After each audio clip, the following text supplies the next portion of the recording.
लाल जोड़ा आया घर, साथ लाया काली रात। धरती पर छाया साया, कांप उठी हर एक बात। आईने में हंसी परछाई, आंखों में था जाल। चीख उठे सब लोग वहां, फैला डर का जाल। माँ ने काला ताबीज पहनाया, लेकर हास। भागा शैतान धुआं बनकर, जीत गया यकीन।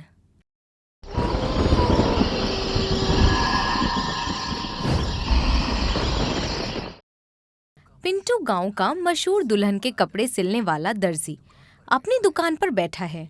वो अपनी दुकान के काउंटर पर आराम से बैठा रहता है। तभी एक आदमी अपनी स्कूटी पर वहां आता है। उसकी स्कूटी के पीछे एक बड़ा सा बोरा बंधा होता है। वो आदमी उतरकर वो बोरा पिंटू के पास ले आता है। पिंटू सेठ, सामान ला दिया है, कहाँ रखूं? कितना लाया है इस बार? 16 किलो होंगे, बस एक ही जोड़ा है। और उसके साथ वाला सामान अंदर जाके मैनिक्विन पे लगा दे, मैं आ रहा हूं। वो आदमी बोरा उठाकर दुकान के अंदर चला जाता है। पिंटू उसे जाते हुए देखता है और चुपचाप बैठा रहता है। फिर पिंटू दराज खोलता है और उसमें से कुछ नगद पैसे निकाल लेता है। पिंटू मैनिक्विन वाले कमरे में अंदर जाता है और वहां नए शादी के जोड़े को मैनिक्विन पे सजा हुआ देखता है। वो जोड़ा इतना खूबसूरत और मनमोहक लगता है कि पिंटू की नजरें उसी पर टिक जाती हैं। वो कपड़े के डिजाइन को देखकर पूरी तरह मोहित हो जाता है। माल तो काफी बढ़िया लाया है इस बार, लगता है किसी बेगम के यहाँ से डाका डाला है।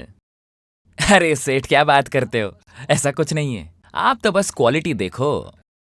पिंटू धीरे धीरे आगे बढ़ता है और उस कपड़े के पास सूंघता है।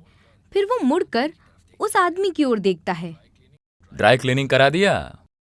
हाँ सेठ, ये लो, अपना काम भी हो गया। और ये ले। पिंटू उसे 1000 रुपए दे देता है। सेठ, इस बार जो माल आया वो बाकियों से अलग है, कम से कम 2000 तो दे दो। किस चीज को कितने में खरीदना है मुझे अच्छी तरह से पता है, अब जा यहाँ से।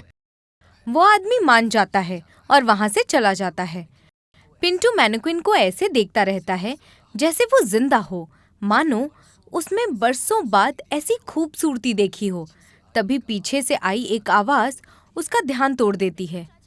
पिंटू चाचा! वो होश में आता है और वहां से बाहर चला जाता है। भूमि काउंटर पर उसका इंतजार कर रही है। पिंटू उसके पास जाता है और उसे बहुत प्यार से मिलता है, जैसे वो उसकी अपनी बेटी हो। अरे भूमि बेटा, निकाह की बहुत बहुत खुशामदीन हो। शुक्रिया चाचा। तो बताओ, कब की तारीख निकली है? तारीख तो अगले एकादशी की है चाचा, मगर मैंने सोचा है कि अभी ही ड्रेस का ऑर्डर दे दूं। बहुत अच्छा किया तुमने बेटा। तो दिखाइए आपके कुछ डिजाइन्स। तुम्हारे लिए मेरे पास एक बेहतरीन सा जोड़ा पहले से तैयार है, क्या तुम इसे देखना चाहोगी? क्या सच? हाँ हाँ बिल्कुल। ठीक है, दिखाइए मुझे। अभी लाया। अरे चंदन, अंदर से वो नया वाला जोड़ा लाकर दिखा तो, भूमि बेटी के लिए। चंदन वही लाल जोड़ा मैनिक्विन सहित भूमि के पास लेकर आता है। रोशनी में वो लाल जोड़ा और भी ज्यादा खूबसूरत लग रहा होता है। भूमि उसे देखते ही तुरंत पसंद कर लेती है। वाह चाचा, ये तो ऐसा लगता है जैसे किसी महारानी का जोड़ा हो। क्या आपने ये कहीं से लाया है? नहीं नहीं बेटा, ये तो मैंने खुद बनाया है। वैसे तो मैं इसे 30,000 में बेचने वाला था, बस तुम्हारे लिए 20,000। कल तक मिल जाएगी ये। ठीक है चाचा, मैं कल आती हूँ पैसों के साथ। इसके बाद भूमि वहां से चली जाती है। पिंटू उसके जाते ही चालाक मुस्कान देता है, क्योंकि उसे बहुत फायदे का सौदा मिल गया होता है। उस रात पिंटू फोन पर किसी से बात कर रहा होता है और साथ ही बिल और हिसाब देख रहा होता है। हाँ हाँ, करा दिया है काम। वो भूमि बेटी कल तक आया जाएगी कपड़े लेने, उसको दे देना। और जिस वक्त वो बात कर रहा होता है, तभी अचानक लाइट चली जाती है और चारों ओर अंधेरा छा जाता है। पिंटू उठकर जनरेटर का स्विच देखने जाता है। तभी उसका पैर उसी लाल जोड़े वाले मैनिक्विन से टकरा जाता है। नीली चांदनी में मैनिक्विन का चेहरा साफ नजर आता है। वो उसे एक तरफ करता है और जनरेटर का स्विच ढूंढने के लिए आगे बढ़ता है। तभी उसे एक धीमी फुसफुसाहट सुनाई देती है। पिंटू। पिंटू की आंखें डर से बड़ी हो जाती हैं। वो पीछे मुड़कर देखता है और दोबारा मैनीक्विन को सामने पाता है। वो उसे पकड़ लेता है और सीधा उसकी आंखों में देखने लगता है। अचानक उसका चेहरा बदलकर डरावना रूप ले लेता है और वो जोर से चीख उठती है। पिंटू की आंखें डर से बड़ी हो जाती हैं। अगले दिन भूमि सोफे पर बैठी अपने फोन में कुछ देख रही होती है। तभी दरवाजे पर दस्तक होती है। भूमि जल्दी से उठती है और दरवाजा खोल देती है। वो देखती है कि बाहर कोई खड़ा नहीं है, मगर घर की चौखट पर शादी का जोड़ा रखा होता है। ये देखकर भूमि हैरान रह जाती है। माँ, माँ! तभी उसकी माँ कमरे से बाहर निकलती है और उसके पास आती है। क्या हुआ बेटा? क्या आपने पिंटू चाचा को शादी का जोड़ा घर पहुंचाने बोला था? नहीं तो, मेरी तो उनसे कोई बात नहीं हुई। तुम ही तो गल गई थी ना दुकान। भूमि शादी का जोड़ा उठाती है और अपनी माँ को दिखाती है। पर ये देखो ना, ये किसने यहाँ छोड़ दिया है? पिंटू चाचा ने तो मुझे आज आकर इसे ले जाने के लिए कहा था। अरे, इसमें फिक्र करने की क्या बात है? हो सकता है उन्होंने किसी के हाथ भिजवा दिया हो। तुम इन सब पर ध्यान मत दो और चलो, अब जल्दी तैयार हो जाओ। लड़के वाले मंगनी के लिए आते ही होंगे। भूमि हाँ में सर हिलाती है और शादी का जोड़ा अंदर ले जाती है। कमरे में भूमि अपने बेडरूम में वही शादी का जोड़ा देखती है। वो आईने के सामने खड़ी होकर अपने कपड़े को देखकर कुछ पल खुश होती है, मगर तभी उसे एहसास होता है कि उसका प्रतिबिंब उसकी हरकतों का साथ नहीं दे रहा है।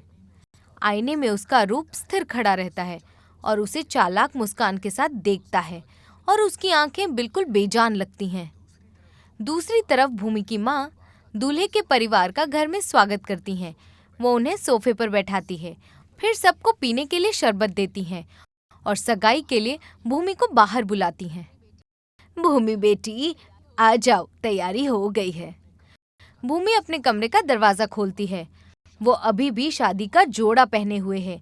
वो लिविंग रूम की ओर चलकर आती है, मगर उसकी चाल अजीब और खौफनाक लगती है। उसे देखकर वहां बैठे सभी लोग उसके बर्ताव से बुरी तरह हैरान हो जाते हैं। उसकी माँ उसका हाथ पकड़ लेती है और उसे डांटने लगती है। ये क्या कर रही है तू? अपने आप को संभाल, क्या हुलिया बना लिया है? चुप कर बुढ़िया। भूमि अपनी माँ का हाथ झटक देती है। फिर वो सीधा दूल्हे की आंखों में देखने लगती है।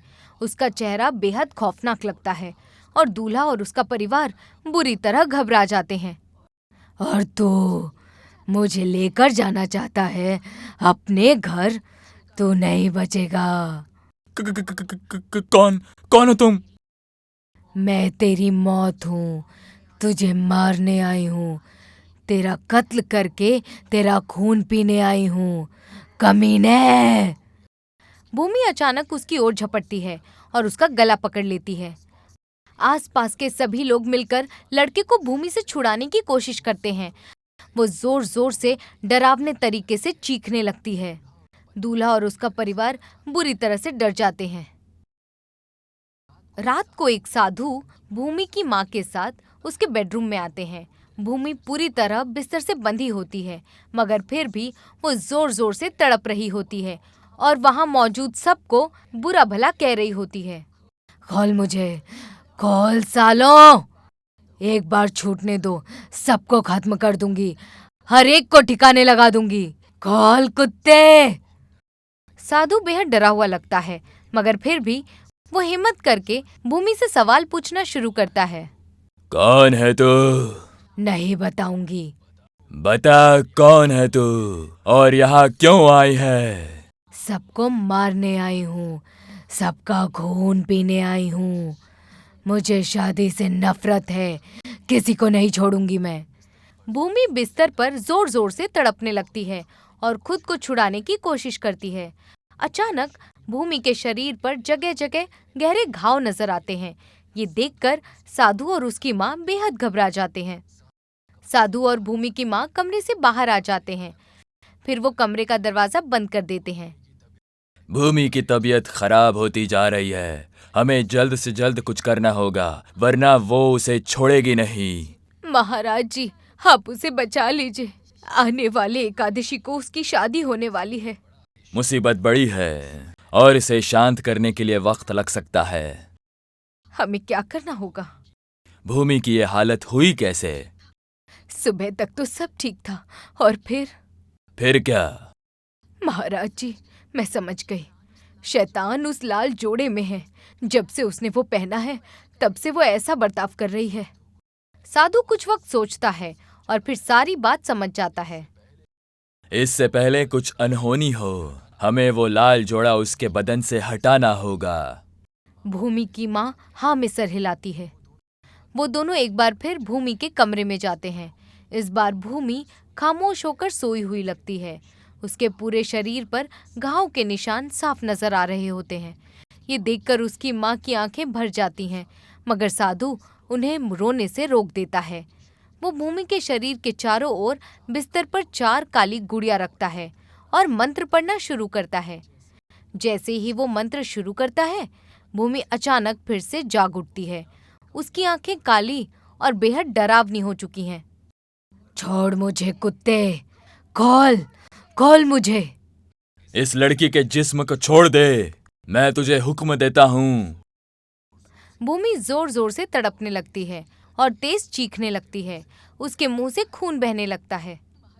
महाराज जी, मेरी बच्ची को बचा लीजिए, मैं इसे खो नहीं सकती। अचानक भूमि खामोश हो जाती है और कुछ वक्त के लिए वहाँ सब कुछ बिल्कुल मामूली हो जाता है। साधु और उसकी माँ को लगता है कि भूत चला गया है। जल्दी, वक्त नहीं है, इन कपड़ों को उसके बदन से निकाल दीजिए। जैसे ही उसकी माँ आगे बढ़ती है, भूमि अचानक फिर से जाग उठती है। वो पूरा बिस्तर हवा में उठा देती है और उसी बिस्तर को अपनी माँ और साधु की ओर जोर से फेंक देती है। दोनों वक्त रहते बच जाते हैं और बिस्तर दीवार से टकराकर टूट जाता है। अब भूमि आजाद हो चुकी होती है। वो टूटी हुई लकड़ियों के बीच से डरावने ढंग से रेंगते हुए बाहर निकलती है।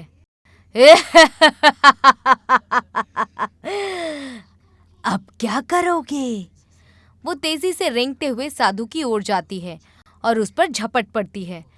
बहुत जोर से वो साधु का गला पकड़कर उसे हवा में उठा देती है। वो उसका गला दबाने लगती है और उसके बड़े हुए नाखून साधु के शरीर में घुसने लगते हैं। मुझे मारेगा? मुझे? भूमि की माँ आगे बढ़ती है। उसके गले में एक काला ताबीज बांध देती है। ताबीज देखते ही भूमि जोर से चीख उठती है।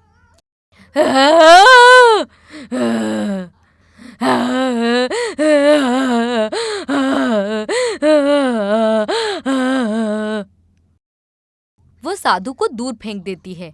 साधु दीवार से टकराकर नीचे गिर जाता है। तभी कुछ वक्त पहले का मंजर सामने आता है, जब वो दोनों दरवाजा खोलने के लिए आगे बढ़ते हैं। तभी भूमि की माँ एक सवाल पूछती है। महाराज जी, अगर किसी वजह से हम इस शैतान को काबू में ना कर पाए तो?